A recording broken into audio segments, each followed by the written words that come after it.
In the faraway mountains of Kushi, in the north, live holy men. Their skin is like ice and snow, and they are shy as virgins. They do not eat grains, but breathe the wind and drink dew. They ride on clouds, which are drawn by flying dragons, roaming freely in the realm beyond the four seas. Nothing can harm such persons. Even in a great flood, with the waters reaching the sky, they will not drown. Even when the heat is extreme, melting metals and stones, scorching the earth, they will not be burned. Such holy beings are like birds. They rest a moment and feed like little ones. Then they fly away without leaving any trace. When the world has the way, the Tao, they prosper along with other beings. But when the world is without the way, they merely cultivate their power through leisure. And when after 1,000 years they have enough of this world, they leave it to join the other immortals on high, flying away on a white cloud towards the land of the ancestor. With these words, the great Taoist mystic Zhuangzi, who is supposed to have lived during the 4th century BC, describes the immortals, that is, those who have obtained the Tao, the way, and thus, in other words, have become one with nature. And although Zhuangzi does not explicitly say so in the very incomplete version of his book that has come down to us, it is very likely that he knew the story of the great ancestor of Taoism, that is Lao Tzu, the old master, the sage who, after having lived in this world during several hundreds of years, had left it in order to return to the mysterious mountain Kunlun, the mountain of the immortals. According to the legend, the old master was seen for the last time by a barrier keeper who guarded a mountain pass at the western frontier of China. When the sage came to this pass on his way to the Kunlun Mountains, the barrier keeper recognized him as a saint. He made him stop and beg to receive his teaching before leaving the world. And it was then, only then, that the old master expounded his words in a way which could be understood by ordinary people. This final teaching resulted in the small collection of sayings, of altogether no more than about 5,000 words, which are of a profoundly paradoxical nature. This collection has become known as the Book of the Way and its Virtue, or Tao Te Ching, and as every one of you will know, this is today the Chinese book, most translated into Western languages. But what interests us here today is not this book, although I may quote from it from time to time, but rather what may be seen as the background of it and of Taoism in general, which is to say, the way of immortality. According to the same legend I mentioned a short while ago, Lao Tzu, when he had finished dictating his spiritual testament, crossed the mountain pass and continued his way until he reached the region of the setting sun and the Kunlun mountain, which means the mountain of chaos, Huntun in Chinese, the sphere of death and rebirth, that great cosmic womb that is the origin and the end of all things. Lao Tzu reached there his ultimate goal, returning to the great beginning of heaven and earth, and, as the Chinese say, the myriad things. According to Taoist cosmology, in the beginning was chaos, confusion, a womb containing undifferentiated energies or breath. This state of entropy constitutes the first and also the fundamental state of the Tao, the way, which is the immanent process of cyclical time in the universe. Under the influence of this natural process, the primordial chaos revolves and comes to maturity. The energies contained in the sphere exert a centrifugal momentum which causes it to open up. The energies flow out and take form. For a short moment, they radiate an intense light and manifest themselves in the form of strange signs. These signs, the spontaneous writings, are the names, the quintessence of all beings in the world, which is now being created. According to this cosmology, then, in the beginning was not the word, as in our traditions, but the sign, the image, the cosmic writing of the so-called real writs. I will speak again about these later. One short moment, these archetypal signs illuminate the universe. Then the energies start to differentiate. The lighter energies, called yang, rise up and form heaven. The dark and heavy ones, called yin, sink downwards and form the earth. The two opposites unite in the center, and thus this center forms the third modality. From the interaction of the three modalities, all things are created, and a myriad beings appear in a long, rhythmic sequence of greater and greater differentiation, each being participating in the powers of yin and yang which have united for a given period in order to create its form. In this created universe, man has no particular or privileged status, other than the fact that his constitution is particularly complex and reflects an advanced process of differentiation. Thus, following an ancient Taoist formula for the ritual of consecration of the body, we are a combination of 5 viscera, 6 receptacles, 7 governors, 9 palaces, skin and arteries, muscles and bones, marrow and brain, 9 openings to keep and to protect, 12 dwellings for the spirits. At the left of my body reside the 3 heavenly souls, at the right, the 7 earthly souls. The body has 3 stories, and each story has 8 luminants. So altogether, these have 24 gods, 1,200 projections, 12,000 vibrations, 360 articulations, and 84,000 pores. Thus, the separation of the undifferentiated energies from the primordial chaos results in ever more complex forms, which develop according to emblematical numerological sequences. The concentration of the elements making up the human body is, however, of a short duration only, as the immanent principle of cyclical time, the Tao, continues forever its action. This action, I may recall here, is characterized by the alternating cycle of the 2 complementary phases, negative and positive, the well-known yin and yang. Their mutual action is in all things, and their alternation is the first law of Taoist cosmology. When yin attains its summit, it changes into yang, and vice versa. This cyclical movement of transformation never ends and constitutes the life cycle of all beings. Each being has its own cycle, its own way. Who lives longer? Asked Wangzi. A one-day fly or a 1,000-year oak?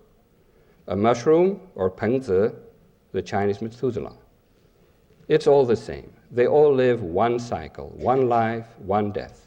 One time yang, one time yin. That is the way. A transformational process through a continuous cycle of complementary opposites. The relative duration is of no importance, as each thing in the universe has its own lifespan, and there is no fundamental difference between one cycle and another.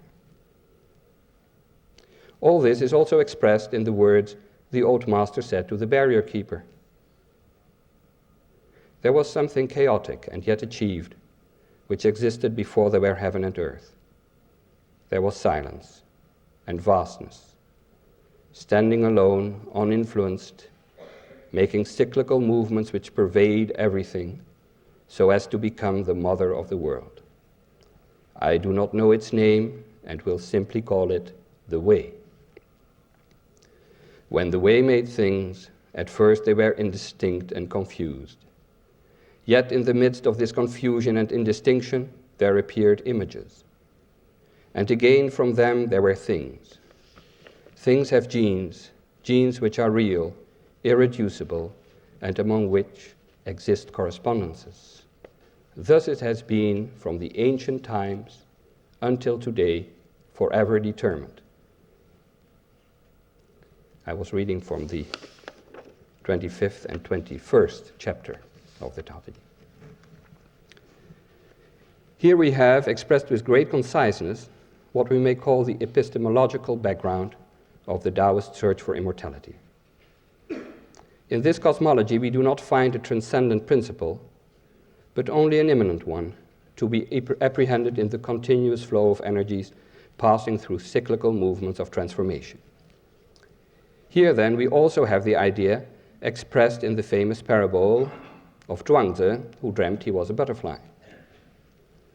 This short piece, which was so popular with the flower children in the 60s, is generally known in an incomplete version, and I hope you will bear with me if I quote it here in extenso. Once upon a time, I dreamt I was a butterfly, fluttering about like a butterfly should, happy and free, and not knowing that it was I. Suddenly, I woke up and realized with a start that it was I.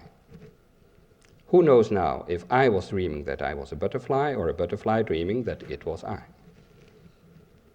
Until here, the passage is generally known. Now comes the less known conclusion. Zhuangzi says, however, between me and the butterfly, certainly there must be a difference. This, then, is what is called the transformation of things, Wu Huan, in Chinese.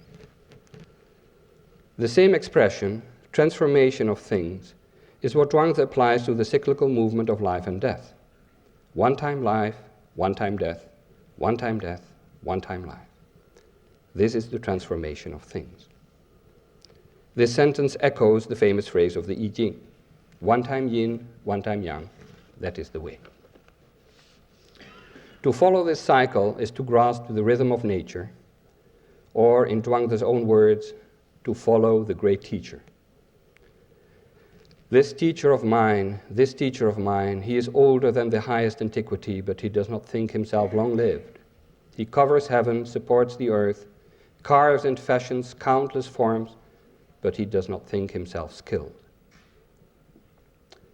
Those who try to dominate nature with their skills, Zhuangzi says again, will in the end be defeated by nature, while those who, and I cite, quote, mount on the regulating principle of the universe and espouse the transformation of the energies will be wandering forever, without end, without depending on anything. These same ideas, which are expressed in mystical terms by Zhuangzi, may also be found in the mythology which surrounds the old master, Lao Tzu. He is shown as having a body which contains the entire universe. He incarnates all the energies, the sun, the moon, the stars, all the time cycles, the mountains and streams, the forests and cities, palaces and fields. When living, all this is present within him, but at his death, the 10,000 things are separated and become the world as we perceive it around us. An old Taoist text makes the old master say of himself, I transform my body, passing through death and living again. I'm dying and am reborn. Again and again I am a body. Cosmogonic myth and cosmological theory are skillfully blended together in the passages in which Zhuangzi describes the old master in meditation. When Lao Tzu awakes from his trip into his inner world, he says, yin at its height is still and stern. Yang at its height is agitated and vibrating. The one comes from heaven, the other from earth. The two intermingle, communicate and unite in harmony, and from them all things are born. They then follow the cycle of decay and growth, of plenitude and emptiness, one time dark, one time bright. The sun shifts, the moon has its phases. Each day all this happens, yet no one has ever seen it end.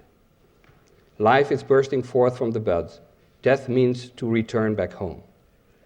Beginning and end succeed and alternate in an unbroken cycle, and no one has ever seen it finished.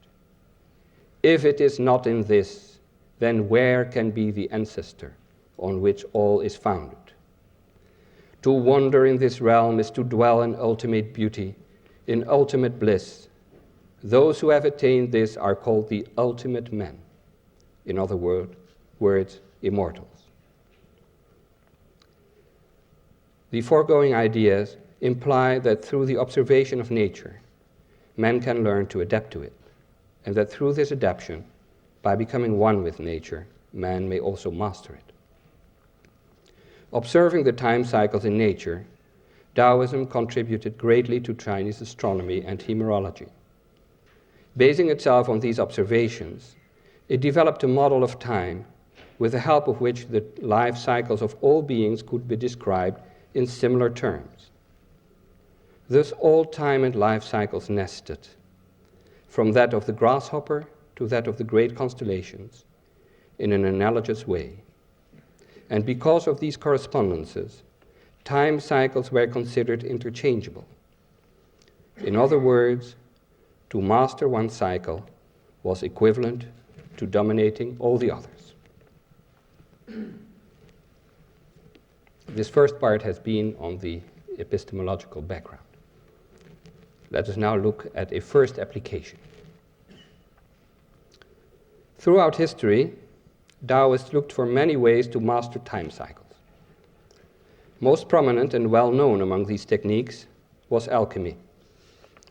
In the light of the foregoing, we can easily understand the epistemological features of this kind of research.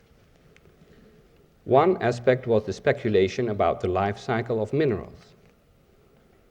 These were, of course, reckoned to be far longer than that of any other organism, although remaining, like everything, subject to change. It was thought, for instance, that earth transformed into iron, which in turn would become lead, then mercury, cinnabar, and finally gold over a very long stretch of time. The alchemist, as Nathan Sivan has shown, considered himself able to reproduce this process in his laboratory, and through an elaborate method of heating and smelting, also to speed it up. The key of the procedure was the construction of the alchemical furnace and the crucible, which were built with forms and measures so as to make it represent a model of the universe. The furnace was to be square, imitating earth, and the crucible round, like heaven. The firing of the furnace was done in a very complex way. The amount of wood that was burned each time was increased or decreased according to the day and the hour, so as to reproduce exactly the yin and yang cycle. This progressive time cycle of the firing of the furnace was matched, it was thought, with a regressive time cycle in the crucible. Indeed, the latter was filled at the outset with all kinds of minerals, mostly lead, cinnabar, and mercury, and these substances would be to a large extent gasified and then evaporate through the openings of the imperfectly luted crucible. At the end of the process, then, the crucible would be found to be almost empty. This reverse process, in which something becomes nothing, sustained the idea of the great cycle of minerals being accomplished, because where there had been solid things, these had now been dissolved in such a subtle state so as to have regained the original chaos of undifferentiated energy. This mineral cycle, which would have taken millions of years in macrocosm, was now accomplished thanks to the alchemist's efforts and his play with time in a matter of months. The alchemists themselves participated through fasting, prayer, breathing, and sex exercises in the process, and could therefore boast to have also passed through it, and so have lived 10,000 times 10,000 years, wan sui. The fact that some of the gases which evaporated from the crucible were highly hallucinogenic may well have added to this illusion. The avowed aim of the alchemic procedure was to produce an end product which was the original chaotic substance, the fundamental life energy.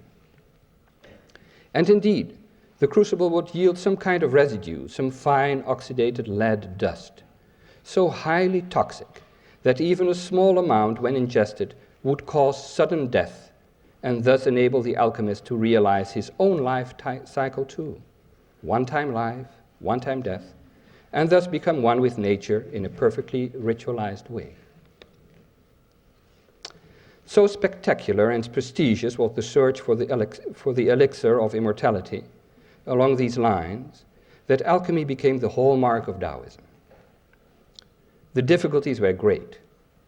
Many mineral substances used by Chinese alchemy, as I said, were toxic, and many other ingredients were prone to explode during the heating process. Through a period of hundreds of years of alchemical research, and through a nearly endless process of trial and error, the Taoists did not really succeed in making the pill of immortality, but did produce a number of interesting byproducts, such as gunpowder, hallucinogenic mineral drugs, studied by Rudolf Wagner, here present, and ingredients for the mummification of corpses. In the long run, all aspects of Taoism became more or less related to alchemy. Even the ancient meditational practices, such as Zhuangzi had described in his portrait of the Old Master, were re-evaluated as spiritual or inner alchemy. This highly symbolical procedure had great success with outsiders and Taoist amateurs, and is often regarded today as the mainstream of Taoism. For the general public, then, Taoism and alchemy became almost synonyms. This, in turn, greatly influenced the way Taoism was perceived abroad, and many eminent sinologues, such as Joseph Needham or Arthur Waley, just saw in each Taoist an avid searcher after immortality through some kind of mystical empiricism. This also explains why Arthur Waley, when he published his translation of the travelogue of a great Taoist master called Master Long Spring, Changcun, who in the beginning of the 13th century traveled through Central Asia to the court of Genghis Khan in a bid to forestall the slaughter of Chinese population through the imminent invasion of the Mongol army, why then Waley gave to this translation the title, The Travels of an Alchemist. In fact, Master Longspring never practiced any ordinary alchemy, nor was he apparently much preoccupied with the search for immortality. When, after a trip which had lasted more than 1 year, he stood before the great Khan, the first thing the latter asked him was, "What drug of immortality have you brought to me from afar?" The master replied, "I have means to protect life, but no elixir that will prolong it." The Khan then asks, "The people call you the immortal. Did you choose then this name for yourself, or did others give it to you?" The master answered, "I did not give this name to myself, others gave it to me." So afterwards, Genghis conforms to the established custom and also calls the patriarch by the title of Divine Immortal. But as the master himself had said, and as is confirmed by the rather detailed historical sources we have at our disposal concerning this great Taoist, he did not practice alchemy, nor any other technique aiming at the prolongation of life. Instead, his activities were almost entirely devoted to the practice of ritual. The master spent indeed most of his time celebrating great services, often lasting many days at a time, in the classical liturgical tradition of Taoism. This fact, in view of the general accepted ideas about Taoism, may be seen as rather exceptional. In fact, it is not at all. When, in 1963, I for the first time met real Taoists, I found to my surprise that they too were exclusively practicing ritual. And although they belonged to an entirely different school, as Master Longspring did, the classical liturgical tradition which they upheld was essentially the same. This continuous and central liturgical tradition does also occupy a very large part of Taoist literature. In fact, more than half of the 1,500 different works in the standard collection of Taoist books directly concern liturgy. In comparison, writings on alchemy or other techniques related to the search of immortality only form a small part. And although it may now come as a surprise to Genghis Khan, and also to us, that Master Longspring did not practice alchemy, but exclusively liturgy, the liturgical tradition appears to be the mainstream of Taoism, and not a sideline. Moreover, as we have seen, in spite of the fact that Master Longspring did not have, nor cared for, the elixir of immortality, he is considered by his contemporaries to be a divine immortal. This point is also confirmed by today's traditions. Today, the masters are too called immortals in connection with their liturgical status as officers of the Tao. They are called immortal inspector, immortal minister, immortal governor, immortal prefect, etc., depending on their rank in the immortal hierarchy. This quality is theirs by virtue of the sacrament of transmission. To have received this sacrament is a prerequisite for the capacity to perform ritual. My last words will now be on ritual. So here we may observe something which is the opposite of what we expected and even assumed. Immortality appears not as a goal to be pursued through great efforts and difficult, dangerous researches, but as something that can be simply obtained through ritual. And this is not only true for the initiated masters, but seems to be something open for everybody, even without having asked for it. There are many examples of people who, mostly unwittingly, obtained immortality. Once there was an old man who suffered from continuous trembling, which made his teeth clatter. Now, clattering or grinding one's teeth happens to be a ritual act that calls up all the spirits and energies of the body. The old man, therefore, had these continuously on the alert, and not a single one could leave his body. As a result, he could not die and went on living indefinitely. Among other famous examples, we have people who were great whistlers and just dominated the circulation of pneumatic energies in their body, or those who just chanced to enter into the right holy place, or who by accident found a ritual instrument or writing, such as a talisman or even a whole book, without having looked for it or even being able to read it. All these people became immortal without really trying. Among all these instances, a great number concerned persons who by accident entered another realm of time and just changed their life cycle.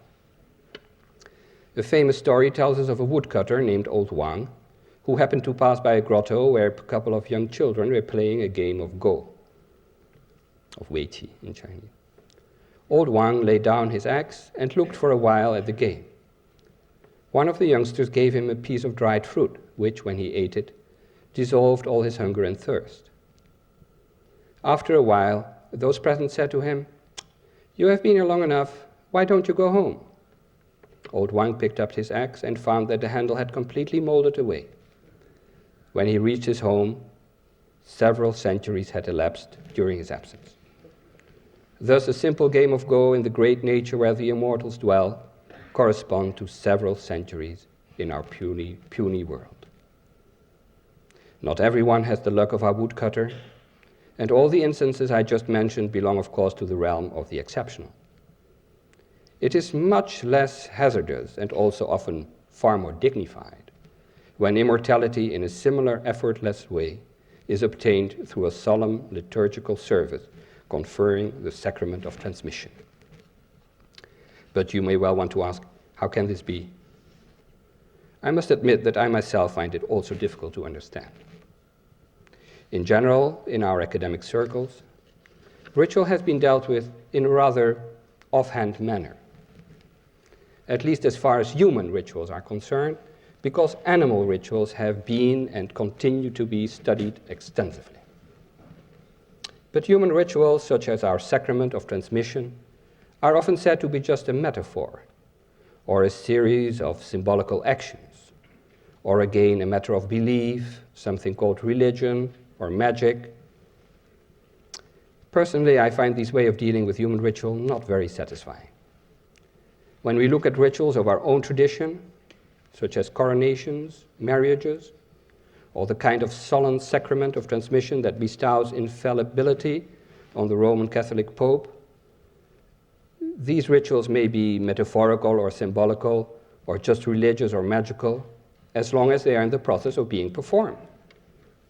However, when we look at the results and the way they sometimes interfere with our lives,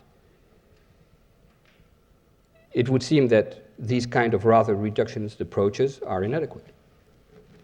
I'm sure that all of you here will agree that the marital stage, for instance, is not just a metaphor. Like the teeth-clattering old man, once one has entered into the sphere of ritual, there is no easy way to get out of it. It is a fact that ritual is a difficult and insufficiently researched field, not only for what ritual does or is supposed to do, but even more so for what ritual is in itself. The problems besetting the study of ritual are numerous, and I surmise that many of us here, and this includes myself, have problems when it comes to the study of human rituals, especially those rituals that, like the sacrament of transmission, explicitly defines itself as a ritual. Rituals, unlike theories or myths, are difficult to think. They are more easy to do. So the simplest way out of my present quandary may well to report here briefly how it is done. The sacrament of transmission consists essentially in copying out a large number of sacred texts and other writings, and then, instead of transmitting them to the disciple who is to receive the transmission, to burn them and pour water over them, or, as the Taoists say, to transform them. The written documents are at first placed according to a prescribed pattern in a hall or a room so as to stake out a sacred area. This action is called the construction of the altar, something to be compared to the building of the stove and the crucible in alchemy. When at the end the documents are taken away and destroyed, that is called the dispersion of the altar. Among the written documents, there exists a certain hierarchy. Some are fundamental, while others are derivative in nature. The fundamental documents are very peculiar. They are composed of signs which look somewhat like ordinary Chinese characters, but that have no precise word value and are, by definition, illegible.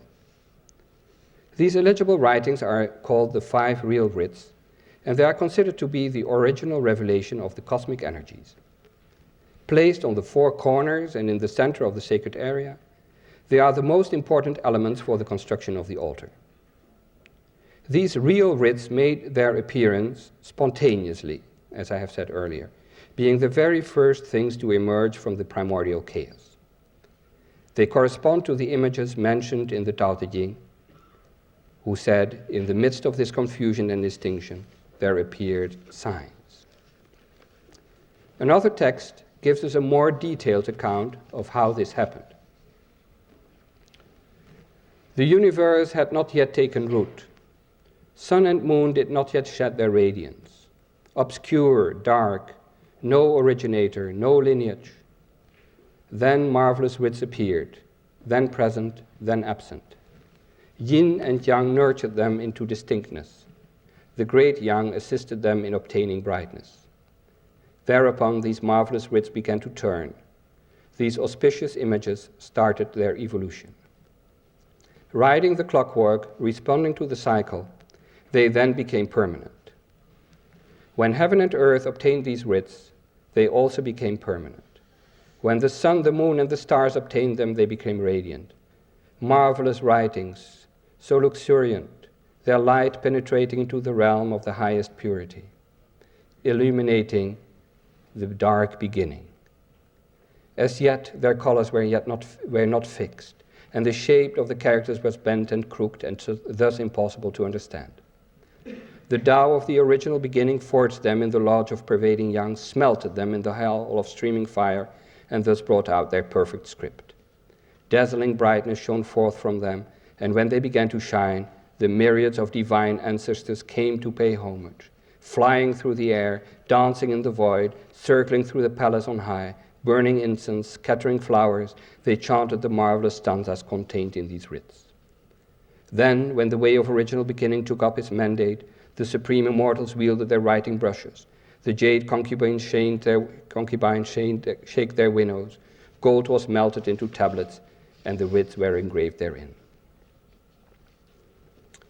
These writs are the high text of the 9 heavens, not things that can be understood by human spirits. Heaven treasured them and thus can float. Earth hides them in its bosom and thus can be stable. The high sages worship them for obtaining perfection. The splendid virtue of these texts is the expression of the mysterious roots of the universe. Most vast are their prestigious powers, vaster than infinity. How tremendous their transformation. Ancestors of divinity, they are unfathomable. Their majesty outranges the stratosphere. I will now presently show you a few slides of these writings.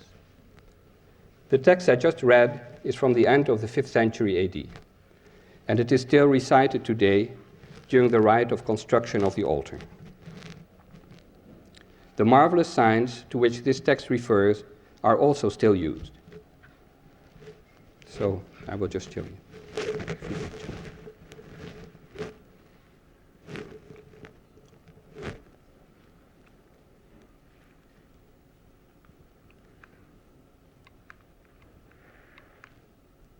There we are.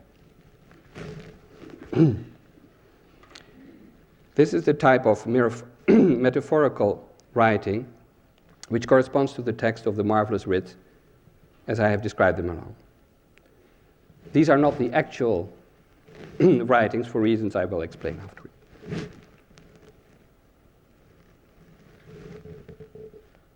The individual signs of the real writs can also be written separately on slips of paper, and then they represent the name of a spirit or of a god. These writings are then called talismans of tesserae. These can also be used in order to create a sacred area.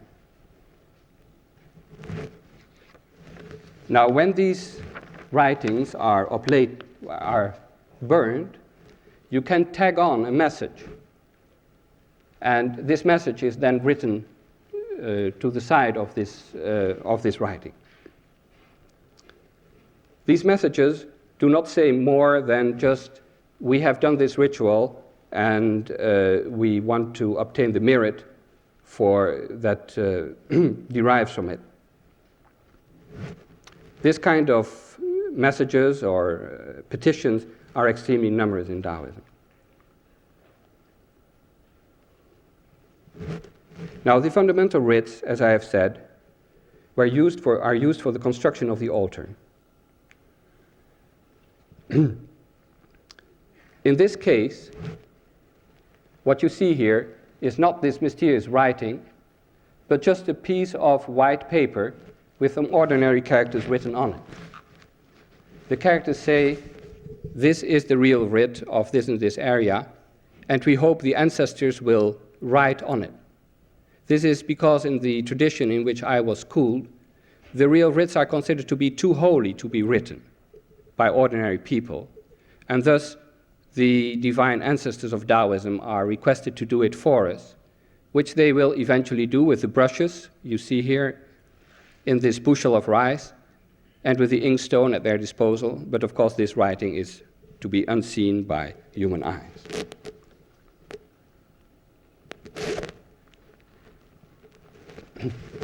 Other writings in the altar are documents which are intended to all the gods who will come in the altar when the altar is established. For each of them, there is a particular message which is inscribed with their name. And these messages are put in envelopes, and these envelopes are put upright like kind of paper stele. Here you have an example. These two are burned at the end of the service. And here you have the Taoist masters themselves, who enter into the sacred area. Although today they do not fly, their robe is called the robe of feather, the feathered robe, or the robe of descent. And in all aspects, in all, as you can see, they dress like divine ancestors. Here, in an act of homage, just as this text said, which I translated, or burning incense while grinding one's teeth, or doing the dance called pacing the void, or doing dances of scattering flowers with a banner,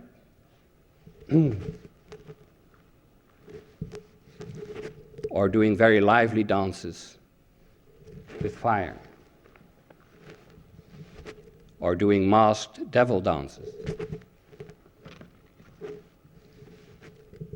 These are the kinds of scriptures which are recited and from which the text comes, which I have just quoted. These scriptures, too, will be burned at the end of the service. Here you see the oblation of writs in the altar itself, in the sacred area. In one bowl there's fire, and then in another bowl there is water which will be sprinkled over it. And this is the well-known oblation of writings, or the sacrifice of writings, as everyone can see it in China normally, outside the sacred area, where messages and other forms of writing are burned together with sacrificial money. This is the end of the slides.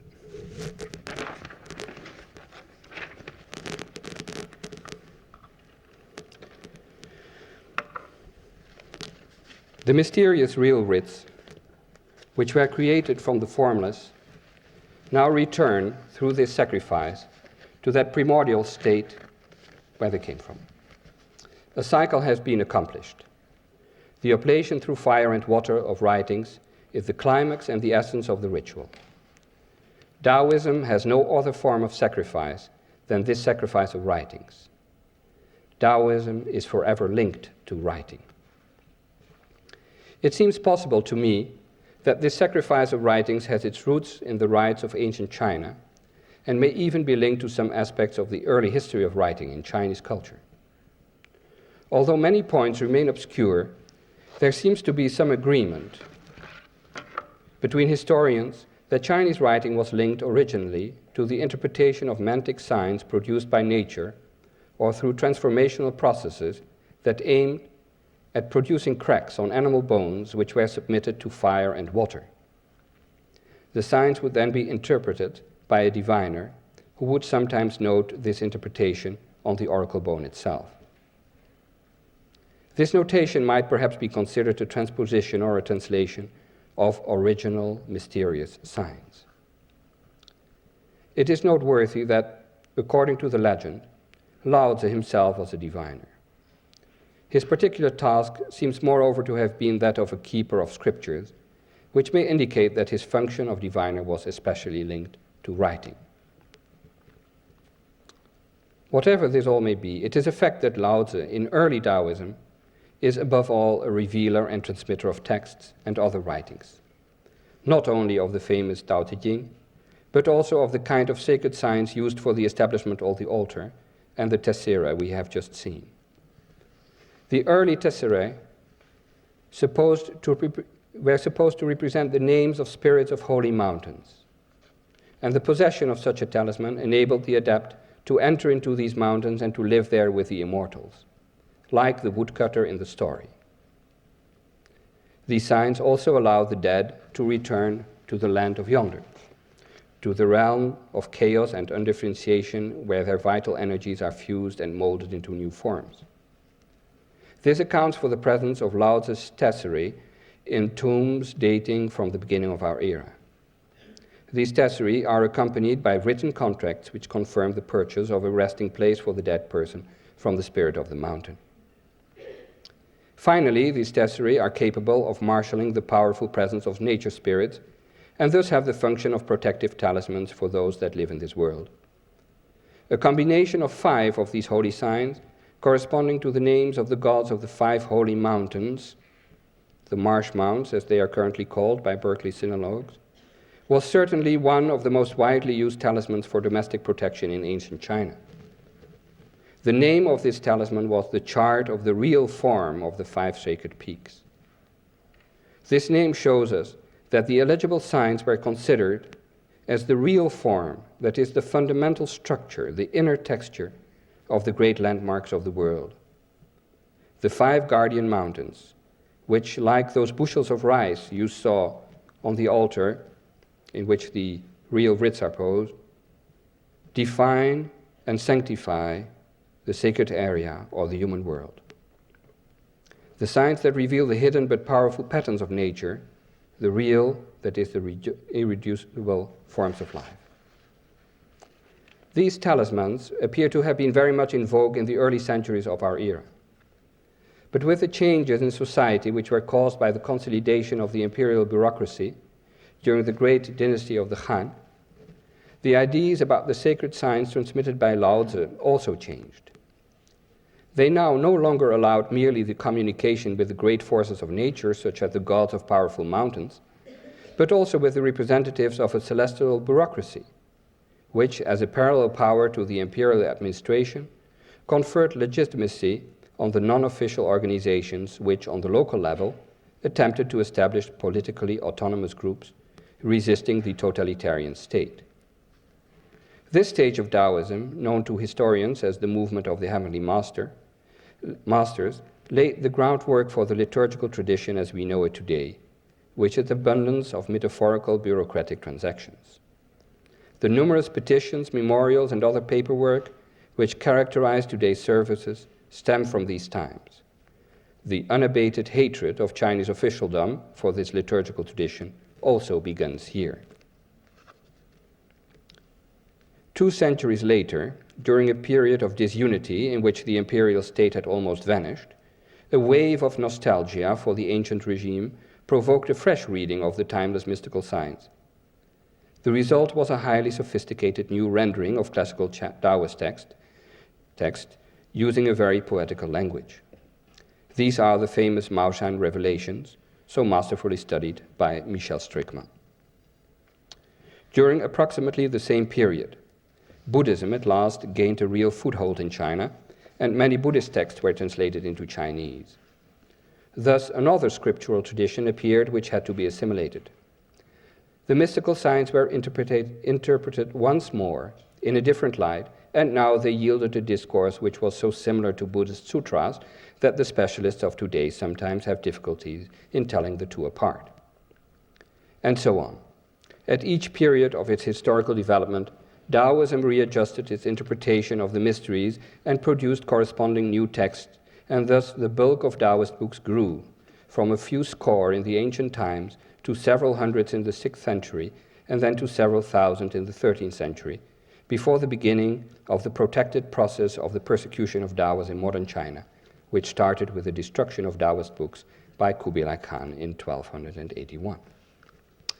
Yet all these texts continued, at least for those which were called scriptures or writs, to be considered to be derived as translations or human renderings as some form of primordial real writs, in keeping with the wisdom of that unknown American schoolboy who once wrote that poetry is a thing you make prose of.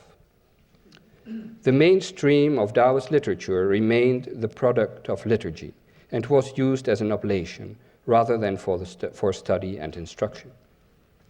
Indeed, the sacrifice of writings is often called to publish, and this expression may remind us that the function of Taoist liturgical texts were not altogether so different from our academic literary products, which are meant to shed new light on the puzzling problems that arise in our minds, but which, as soon as we have published them, are often already outdated. During today's sacrament of transmission, In principle, all Taoist texts are considered to be transferred to the disciple. Of course, such a bulk of books cannot just be copied out for each occasion.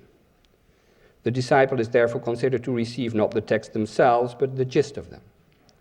This then takes the form of repertoires, called registers, or simply some kind of catalogue of books.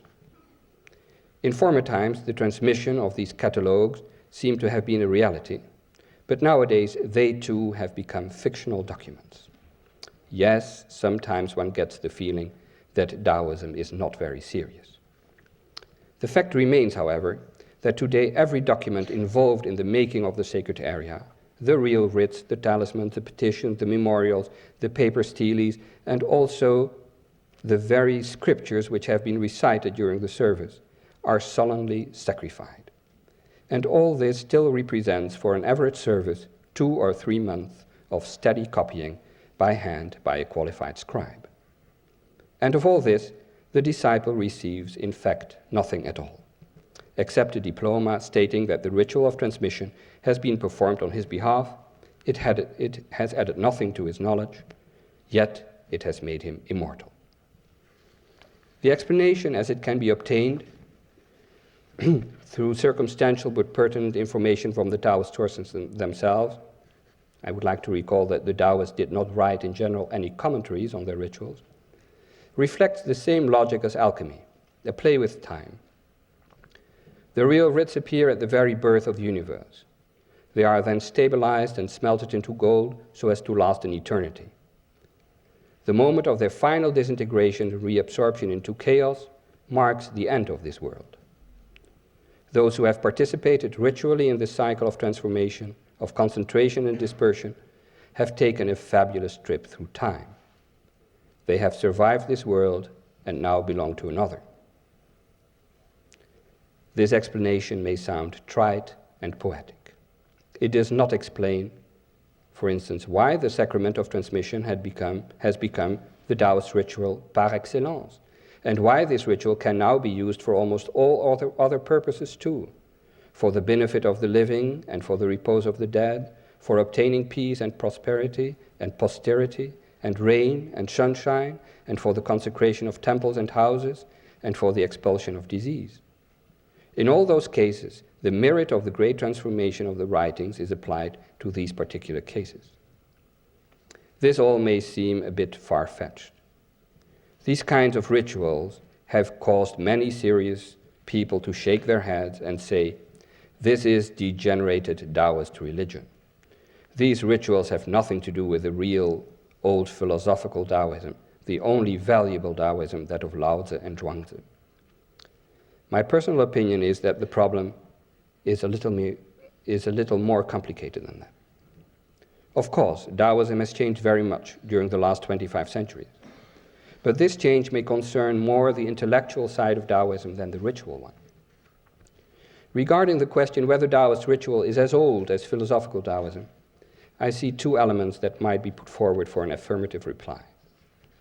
The first one we have already considered. It concerns the very ancient date of the practices related to the ritual use of writing. And in this respect, like in so many others, Taoism may have transmitted rites and practices that belong to these old strata of Chinese culture. The other aspect brings us back to the old master Lao Tzu and his legend.